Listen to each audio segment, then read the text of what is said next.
Hello, viewers. My name is Adam. No, I'm Aaron. This is Sticky Made Productions bring you another movie review. I don't know. I was very taken back by this film. I really enjoyed it. I'm just going to go right out and say it. I really enjoyed what I watched. And of course, I'm talking about Spider-Man. Across the Spider-Verse. Wow. So we did a ranking of the live-action Spider-Man movies before this one.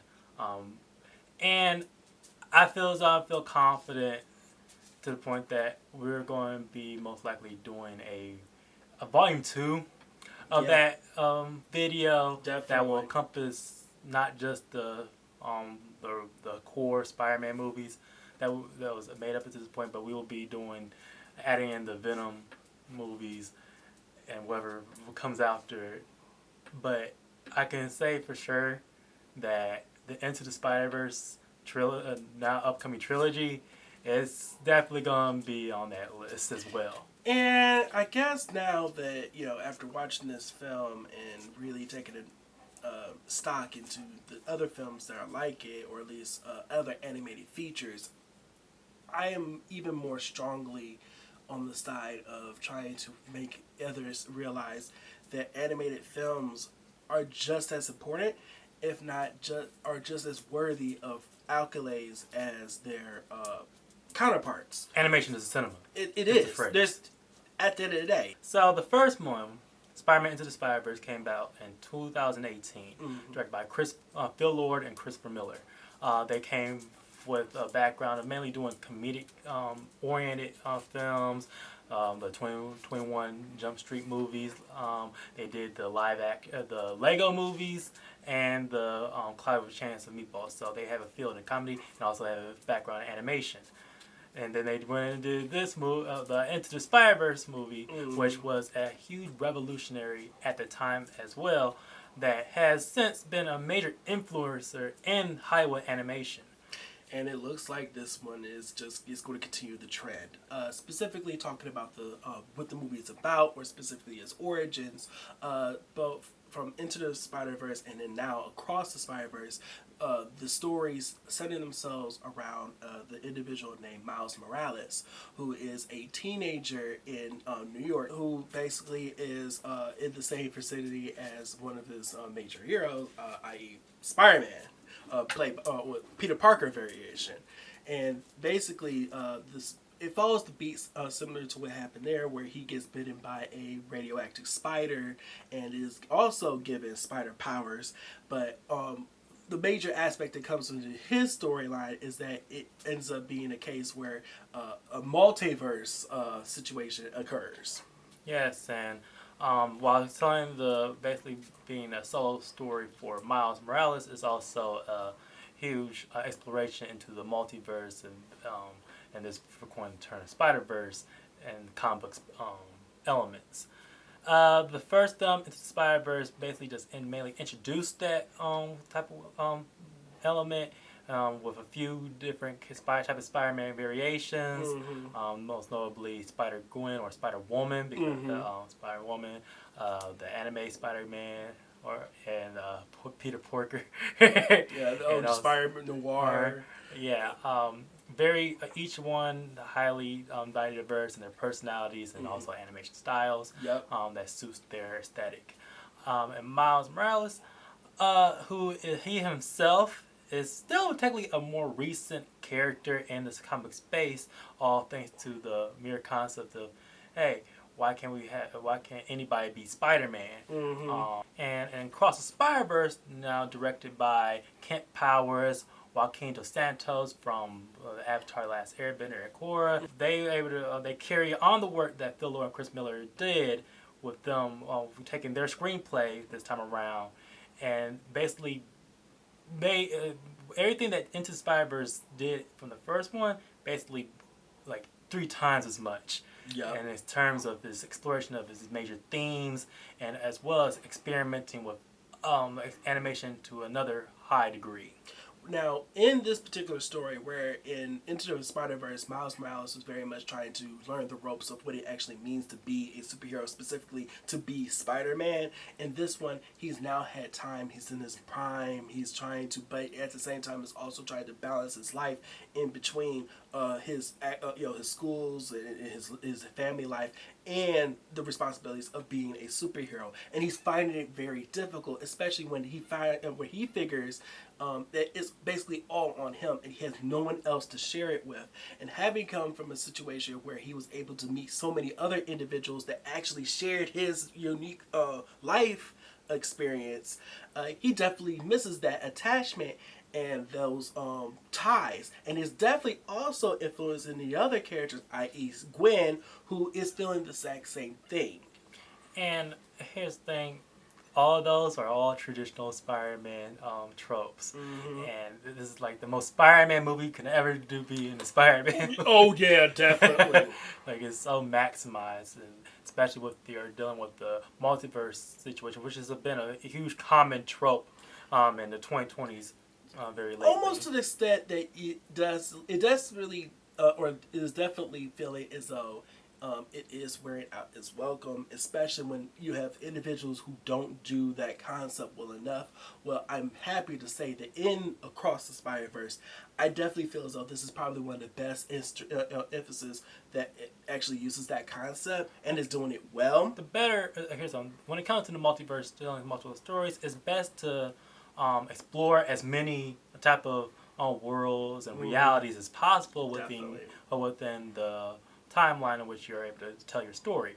And the Spider-Verse being a game changer, and yet again, even more so, as far as Hollywood industries go, this is the longest animated film ever produced in an American Hollywood production. But I'm just going ahead and say it. You definitely don't feel that length. If anything, it leaves you wanting more.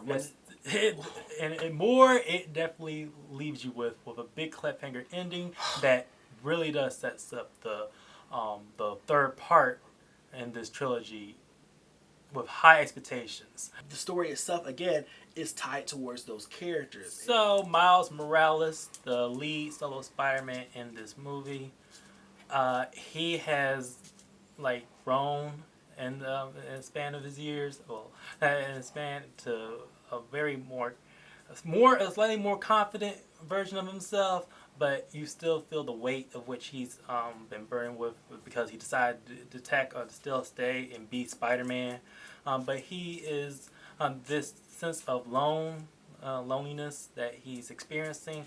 It basically makes him a big decision when he decides to travel with Gwen to visit these multiverse. So because of the situation that he is weighing at home. When he was first introduced, when I was first introduced to this character, I was in the same boat with a lot of individuals when this character came up. As far as the concept of, okay, here we go with a version of Spider-Man, which is honestly, in the end of the day, supposed to be black version, just like a token variation of a character that everybody already knows and loves.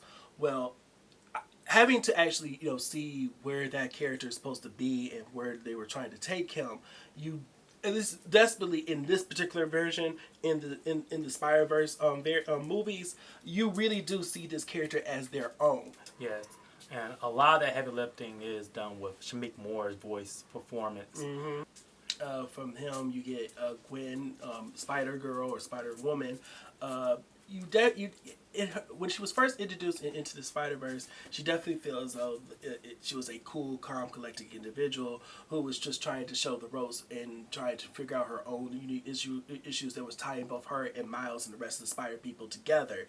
Well, in this one, we get a little bit more of a deeper look into her origins and her background, and there's a lot of family problems that are tied in, family and friend issues that were tied into what made her unique self, and it's also the force that's pushing her to try and find a unique path that she can walk. Yeah, and the way they decided to frame this film Across the Spider-Verse is almost as if that she is very much the second lead of this movie. Mm-hmm. especially which how they're able to really redefine a lot more of the themes of morality and responsibility very well. A new version of Spider-Man, who was teased at the end of Into the Spider-Verse, Miguel O'Hara, or Spider-Man 2099. This one is a unique, definitely a unique version of Spider-Man. He's definitely not the same. I would say he is definitely in his own unique league. An individual who's plagued by a lot of the sins of his past and desperately is trying to find a way to try and make everything more cohesive and on the path of where it needs to go. But he's definitely a ball of raw emotions and feelings, and it's very easy to see how that is taking him in a unique area where it's not something where you would think a traditional Spider-Man would necessarily go. Now, he is voiced by Oscar Isaac, and Hailee Steinfeld voiced Gwen, both of whom have been voiced or played Marvel characters before. Speaking on the concept of Oscar Isaacs in this role, and in the Marvel universe as it is, and how many characters he's able to play, I find it very refreshing where you see an actor who is able to take on so many different roles and make them all uniquely different. Exactly, uniquely different. It really shows his range as an actor. And he's playing a version of Miguel O'Hara who, if you're a comic book fan, you probably might question the direction that they decided to go with this character. But at the same time, it also kind of works as far as what the story is demanding from this particular rendition. The new main antagonist in this movie is a character called the Spot. This character, I feel as though this is especially for this movie, this character completely embodies the concept of where you don't, just because you feel as though somebody else's issues may not necessarily be, all that important or all that serious, you don't know where somebody's coming from. And that way, this particular character is definitely somebody who you have to see the concept of humility and empathy. Let's just say that the idea of D-list characters becoming A-list, becoming an A-list real fast is basically the visualization of what this character. A lot of the characters that you will introduce in this film, I will not be surprised if they could spin-offs in their own right. With some standouts being the Spider-Punk character voiced by Kaluuya. So cool! I really love this character. Y'all gonna love him. Yes. The Spider-Man of Mumbattan, the Spider-Man of India. He's like, his world has a unique aesthetic in his own right. All of them do. Yeah. I mean, again, like I said, this is one of those times where the concept of the multiverse is done in the way that it should have been done. To be able to express the unique concepts of what makes these characters different from each other. And they may have a universal tie that makes them all, in the same kind of family. But we are able to fully express what makes them themselves, what makes them unique, different. And I feel as though it's because the production of animation is why it really lends itself into exploring the multiverse as well as they can. Yep. This is unlike, it's very different from the first film, Into the Spider-Verse, where it was mainly set in one universe, or just populating with a few of the different multiverse characters exploring that world. And this time, we explored different realities, and there are different variations, each one with their own unique look and feel. We explore Gwen's Spider-Woman's world. Yep. Basically, it's a framework of the story and how they represent that world, the way they use colors and mood, and how it reflects with the emotions being shown is so beautiful.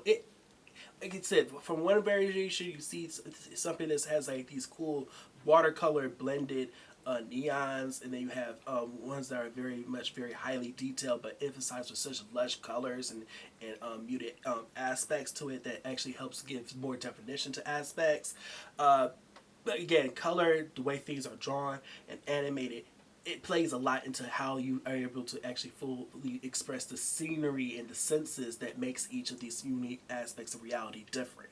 You have so many of these different characters from different realities that there are a lot of the different Spider-Mans are basically just being pulled right out of, like, from their different media.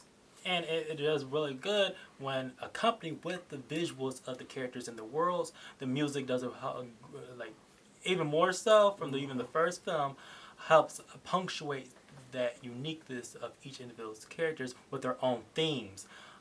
You have like some themes carry over from the first film, while other things that you actually hear if you've been a fan of basically anything Spider-Man media in general, you can point them out in very unique ways, especially with the characters and themes and aspects. Where I feel as though this is cool. Also, we need to talk about the importance behind the concept of themes and music and sound scores and soundtracks. That is crucially important, and you really do. You appreciate it when it is actually given to you in the way that it's supposed to be, compared to when others don't do it at all. Now, as far as we're praising the art direction and animation of this film, my only criticism with it is that it's mainly due to the fact that they're experimenting with frequencies and a lot, and the animation, to the point that a lot of the backgrounds and some props are in the foreground and a little bit in the foreground, but mostly in the background. That a lot of the emphasis are put into the concept of focusing on the characters more so than it is their in certain aspects of the world that they're showcasing, or certain particular action pieces, and that can be very distracting, especially if it's not done the way it's supposed to, and you do have that kind of clash at certain points. But it's definitely not something that is completely hindering towards your enjoyment of the story in the film. It's just that from what this film was able to succeed, not only on the production side of things, but also thematically, storytelling. Because of the mere fact that the third film, Beyond the Spider-Verse, based on how that film does, will most likely impact the overall overall feeling of how we feel about this one in particular, and the franchise as it's become. Right now, because it's such a game changer still, and just the remarkable work that's been done, I'm happy to say this is an amazing movie. I'm same boat. And so there you have it. That was our review for Across the Spider-Man, Across the Spider-Verse. As always, please like, share, and subscribe, and hit the bell down there at the bottom for notifications. We want to hear from you. Have you watched this movie yet? What are you thinking about it? Are you a fan of Spider-Man in general? And what are you looking forward to, going forward as a Spider-Man fan? And also look at our social media outlets of Twitter, Instagram, and Facebook for content we know necessarily post on this channel. Because there's only so many hours left in a day and not enough time to do everything at once. Again, my name is Adam. And I'm Aaron. See you later. Bye.